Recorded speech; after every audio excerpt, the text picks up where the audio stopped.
Delhi Bharatiya Janata party द्वारा आज विशाल प्रदर्शन जो है वो आम आदमी पार्टी कार्यालय के सामने रखा गया है। दरअसल अगर बात की जाए जिस हिसाब से पूरे देश भर में मानसून चल रहा है, लेकिन अगर यहाँ पर बात की जाए तो दिल्ली में जिस हिसाब से स्थिति देखने को मिली, कहीं पर जो है 4-4 फुट पानी जो है वो सड़कों पर दिखा, बाइकें सड़कों पर जो है वो बहती हुई दिखी, कारें सड़कों पर बहती हुई दिखी और तमाम इस तरह के विजुअल सामने आए। लेकिन वहीं दूसरी तरफ अगर बात की जाए तो अरविंद केजरीवाल लगातार कहते रहे कि हम जो है इसको लेकर के सभी मंत्रियों को हमने जो है लगा रखा है 24 घंटे के लिए, वो जो है यहाँ पर लोगों के बीच समस्याएं सुलझाने के लिए निकले हुए हैं। उन्होंने ये भी कहा कि सभी अधिकारियों की छुट्टियां रद्द कर दी। उसके अलावा हमने आपको विजुअल दिखाए थे कालकाजी से 24 घंटे होने के बावजूद वहाँ कोई नहीं पहुँचा था। हमारे साथ डॉक्टर आशीष हांडा है। आशीष जी, जो केजरीवाल जी ने कहा सोशल मीडिया पर, लेकिन हमारी भी टीम लगातार ग्राउंड पर थी, अलग अलग जगह पर हमने विजिट किया, हमें तो ऐसा कुछ दिखा नहीं। आज ये बीजेपी का जो प्रदर्शन रखा गया जल भराव को लेकर के, क्या कहेंगे? देखिएगा, केजरीवाल जी की सरकार और उनकी नीतियां हमेशा से इस बात पे आधारित रही हैं कि हाथी के दांत खाने के और दिखाने के और। वो सिर्फ एक पब्लिसिटी स्टंट खेलना जानते हैं और वही वो इस समय भी कर रहे हैं। आप बताइएगा कि क्या जुलाई में मॉनसून आते हैं ये नहीं पता था? क्या मेट्रोलॉजिकल डिपार्टमेंट को नहीं पता है कि कब कब इतना बारिश आने वाली है? सब कुछ पता है उनको। लेकिन समझदार व्यक्ति वो होता है जो प्रीएम्प्टिव एक्शन लेता है। करेक्टिव एक्शन लेना तो उसकी मजबूरी हो जाती है। इस समय वो जो ले रहे हैं वो करेक्टिव एक्शन के रूप में ले रहे हैं। अच्छा, संडे को सुबह ही एक नोटिस आता है कि छुट्टी सबकी रद्द कर दी गई है। अब उस टाइम पे कोई आदमी है नहीं है भी तो वो क्या कर लेगा? कब दफ्तर पहुंचेगा और पहुंच के भी क्या कर लेगा? सवाल ये है कि ये सब चीज़ें पहले से प्रिपरेशन होनी चाहिए, पहले से अलर्ट्स होनी चाहिए, पहले से इंटेलिजेंस होती है कि बारिश आने वाली है, मानसून का टाइम है, मेरी तैयारी है या नहीं है, मैंने सारे गली मोहल्लों में डिसिल्टिंग की है या नहीं की है, मेरे नालियाँ खोली हैं कि नहीं खोली हैं। पहले इनको बहाना मिल जाता था ये कहने का कि भैया मेरे हाथ में तो एमसीडी है नहीं और ये सारा काम एमसीडी का है। ये अभी कल फिर से कहा गया है कि एमसीडी तो हमें दिसंबर में मिली है। बीजेपी ने 15 साल करप्शन की, हम दिसंबर में मिली है, 6 महीने में क्या कर लेंगे हम लोग? मैंने बताया ना आपको, देखो दो तरीके होती है। मैं हमेशा अपनी बात जिंदगी में एक बात मानता हूं, हर एक आदमी या तो रीजन दे सकता है या तो रिजल्ट दे सकता है। जो सबसे यंग पार्टी है, जब वो करप्शन में सबसे गहरी उतर सकती है, कोई ऐसा करप्शन नहीं जो उन्होंने छोड़ा हो। जल घोटाला ले लीजिए, डीटीसी घोटाला ले लीजिए, स्कूल घोटाला ले लीजिए, जासूसी कांड घोटाला ले लीजिए, पैनिक बटन घोटाला ले लीजिए, शराब घोटाला ले लीजिए और अब अपने लोगों को नौकरी पे नियुक्त करने का घोटाला ले लीजिए। शीश महल तो खैर घोटालों का सरताज है, उसको तो हम भूल ही नहीं सकते हैं। यानी कोई ऐसा काम नहीं राजनीति में जहां पे पैसा खाने का कोई तरीका उन्होंने छोड़ा हो। साम दाम दंड भेद एक ही तरीका है, कैसे भी करके अपना जो पुराना एक्सपीरियंस है ना आईएफएस वाला, उससे पैसों को इधर से उधर कैसे किया जाए, बस उसी में सारा ध्यान लगा हुआ है। अगर कहीं दिल्ली की जनता की तरफ उनका ध्यान होता, देखो किसी आदमी की मानसिकता आप कहां पता लगा सकते हो? जो आदमी दिल्ली का सेवक बन के आया वो खुद लेजिस्लेटिव असेंबली में खड़ा होकर बोलता है मैं दिल्ली का मालिक हूं। दिल्ली का सेवक है भाई, तू मालिक नहीं है। तेरे को दिल्ली की जनता की सेवा करने के लिए चुना गया है। और जो आदमी दूसरे संवैधानिक पद पे बैठे लोगों को बोले कौन एलजी, किसका एलजी, कहाँ का एलजी, तो आपको उसकी अराजकता और मानसिकता के बारे में पता चल जाता है। जिसके मंत्री खुद जाके इंडिया से बाहर जाके खुद इंडिया और इंडिया की डेमोक्रेसी को धूमिल करें तो उनकी मानसिकता पता चल जाती है कि वो कितने देश प्रेमी हैं, कितने राष्ट्र प्रेमी हैं, कितने दिल्ली वासियों से प्यार करते हैं, वो सब पता चल जाता है सर।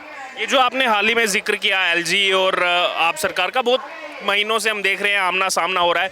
अभी ये जो 400 से ज़्यादा लोगों की नियुक्ति को सस्पेंड किया गया है, इसमें बहुत सारे ऐसे लोग निकल रहे हैं, दुर्गेश पाठक की पत्नी और तमाम यहाँ पर जो दिल्ली सरकार में मंत्री या विधायक है, कोई किसी के मामे का बेटा, कोई किसी का रिश्तेदार, कोई किसी का कज़न, तो ये सब लोग इसमें निकल करके सामने आ रहे हैं। देखिएगा, यहाँ पे दो मामले निकल के आपके सामने आएंगे। आपके व्यूअर्स के स्पष्टीकरण के लिए बता दूं, एक तो एलजी साहब ने 437 लोगों की नियुक्तियां रद्द की हैं।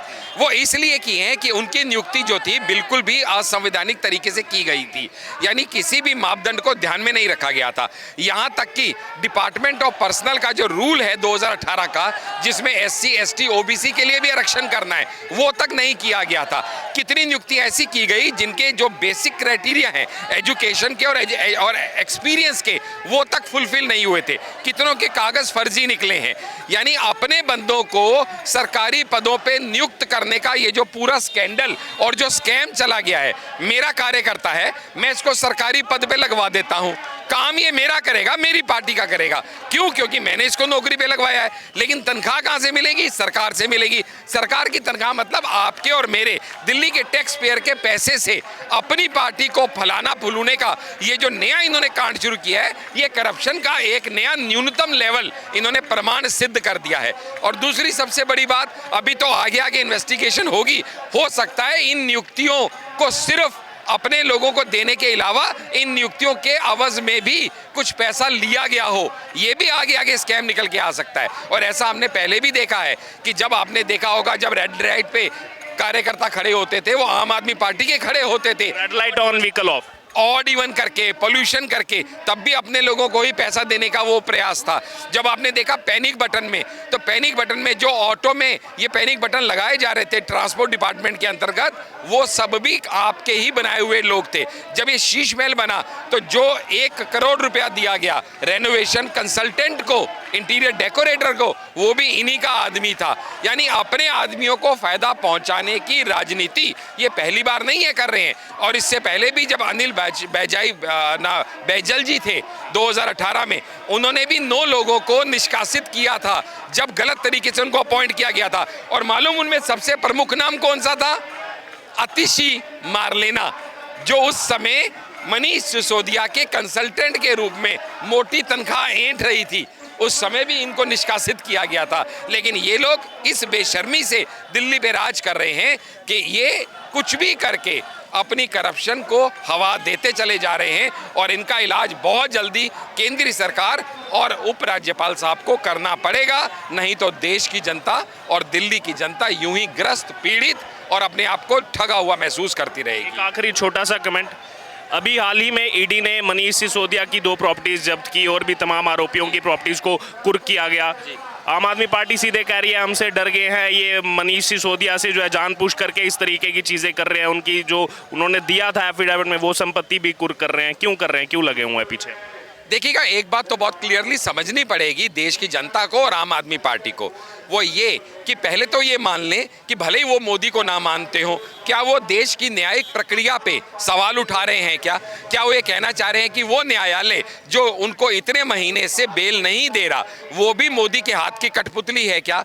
वो कहते हैं ईडी सीबीआई गलत केस फ्रेम कर रहे हैं, तो न्यायालय तो उसका न्याय करेगा। अगर बार बार उनके कहने के बाद भी न्यायालय कह रहा है कि ये बहुत हद तक डूबे हुए पाए गए हैं, इसलिए इनको अभी हम बेल नहीं देंगे, तो न्यायालय पे उन्हें विश्वास करना पड़ेगा और करना चाहिए। और जहां तक सवाल रहा उनकी प्रॉपर्टी जब्त करने का, तो जी हां, अभी रिसेंटली 52.34 करोड़ की प्रॉपर्टी सारी जिसमें मूवेबल इमूवेबल है, वो ईडी सीबीआई ने लिक्वर स्कैम में जब्त की है, जिसे मनीष सिसोदिया और उसकी वाइफ सीमा सिसोदिया के भी 2 फ्लैट्स हैं। ये बात सच है। और अगर वो उसमें लिप्त नहीं पाए जाते तो उनको क्यों करते? और बहुत रिसेंटली अभी दिनेश अरोड़ा को भी दोबारा अरेस्ट कर लिया गया है, जो उनका ही राइट हैंड था और वो अप्रूवर बन चुका था। और वही दिनेश अरोड़ा है जिसने अमित अरोड़ा पैसे लिए थे इनके कहने से, जिसमें से 2.2 करोड़ तो खुद डायरेक्ट मनीष सिसोदिया जी का है। तो इसलिए अपने आप को यहाँ से बच के निकालना, वो जो अब तक दुष्प्रचार कर रहे हैं, अपने आप को बचाने के लिए विक्टिम कार्ड प्ले कर रहे हैं, वो ऐसा होने का नहीं है। ये बात दिल्ली की जनता भी जान चुकी है और वो खुद भी जान चुके हैं कि अब उनका कोई बच के निकलना पॉसिबिलिटी है ही नहीं। तो ये आपने सुना हमारे साथ डॉक्टर आशीष हांडा को विस्तृत जानकारी दी हाल ही में जो आम आदमी पार्टी से जुड़े हुए मुद्दे चल रहे हैं उनको लेकर के।